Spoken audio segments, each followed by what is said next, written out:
मैले गाह्रो छ बाबु नानु त्यहाँ नथाल न भन्दा भन्दै धुर्म सुन्तोलीले क्रिकेट मैदान सुरु गरे।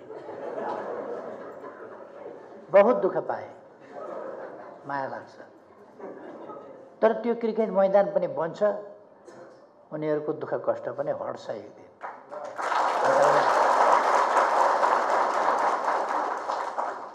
मैले त यही दुःख पाइन्छ भनेर नगर्नु।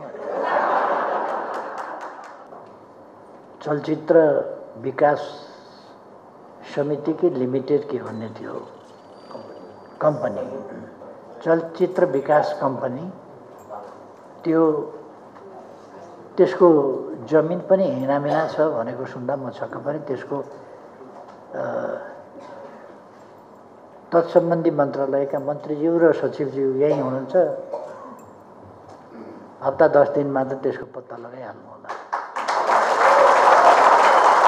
त्यसबाट त्यो के भएको छ त्यो हामी खोज्छौँ। यदि कसैले हिनामिना गरेको छ भने त्यसलाई कानुनी प्रक्रिया पुर्याएर सरकारको कन्ट्रोलमा ल्याउँछौँ र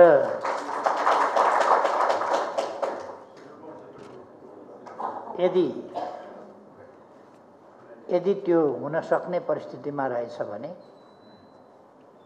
त्यसलाई सरकारको कन्ट्रोलमा ल्याइयो भने त्यस सम्बन्धमा मैले केही विचार गरेको छु। अहिले केही नभनौँ, पछि समय आएपछि भनौँ न।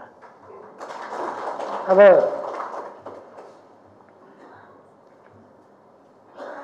तपाईहरुले चलचित्र विकास बोर्डको मातहतमा एउटा कोष निर्माण गर्नुभएको छ। कोषप्रति अत्यन्त सकारात्मक र सहयोगी दृष्टिकोण सरकारको छ, मेरो पनि रहनेछ। र वसुन्धराजीले जुन फाइल दिनुभएको छ त्यस सम्बन्धमा के गर्न सकिन्छ हामी गर्छौँ।